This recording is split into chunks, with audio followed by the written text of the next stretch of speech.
আসসালামু আলাইকুম, কেমন আছেন সবাই?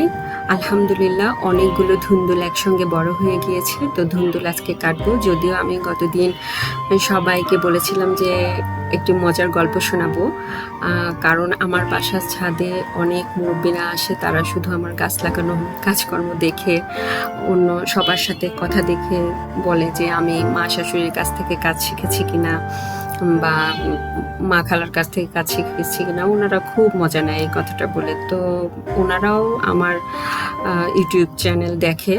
তো সবার উদ্দেশ্যেই আসলে গল্পটা বলছি। আন্টিদেরকে আমি বলেছিলাম যে আমি আমার ভিডিওতে বলবো, আপনারা ভিডিও দেখবেন আর গল্পটা শুনবেন। সেটা হচ্ছে, আমার পড়াশোনার সূত্রে আমি রাজশাহীতে ছিলাম। সে সময় আমার একজন বান্ধবীর সাথে দেখা হয়েছিল। আসলে তার কিছু ৩-৪টা গল্প আমাকে শুনিয়েছিল। গল্পগুলো গল্পই আসলে সে শুনিয়েছিল, যেন জীবনটাকে সুন্দর করে সাজাতে পারি, গোছাতে পারি, বা সেই গল্প শুনে আমি যেন সুন্দর করে চলতে পারি ভবিষ্যতে। তো গল্পটা হলো যে একজন রাজা তার রাজ্যে প্রচুর কঠিন করে শাসন করত এবং খাজনা না দিতে পারলে কৃষকদের উপরে খুব অত্যাচার করত। তো রাজার বউ ছিল অনেক বিলাসিতার, সেই বিলাসিতা করতে খুব পছন্দ করত। আর কৃষক যে খাজনা দিতে পারতো না তাদেরকে প্রচুর মারধর করে এক ফ্যামিলি সহ তার কৃষককে রাজ্য থেকে বের করে দেয়।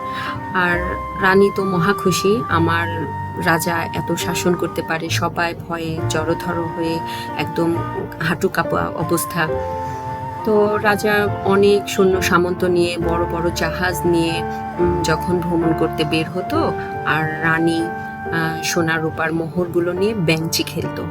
তো পানিতে সেগুলো নষ্ট করতো। আর রাজা ধীরে ধীরে গরিব হতে শুরু করে।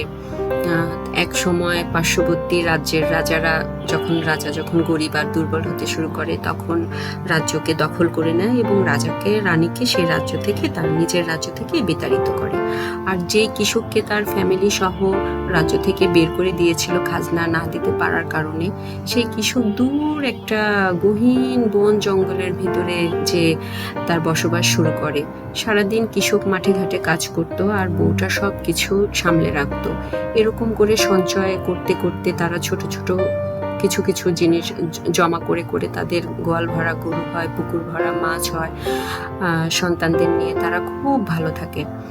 তো রানী আর রাজা যখন অন্য রাজার হাতে বিতাড়িত হয়ে অনেক দিন হাঁটতে হাঁটতে হাঁটতে হাঁটতে সে কৃষকের কাছে এসে দাঁড়ায়, তখন কিষানি তো বুঝতে পারে যে ইনি সে, যার কারণে আমরা বিতাড়িত হয়েছি, আমাদের গ্রাম ছাড়া হয়েছি।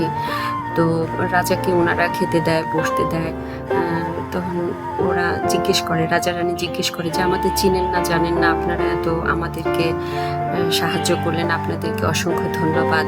আর পরবর্তী গল্পটুকু আমি অন্য ভিডিওতে দিয়ে দিব। তো ভালো থাকবেন, দোয়া রাখবেন, ফি আমানিল্লাহ, আল্লাহ হাফেজ।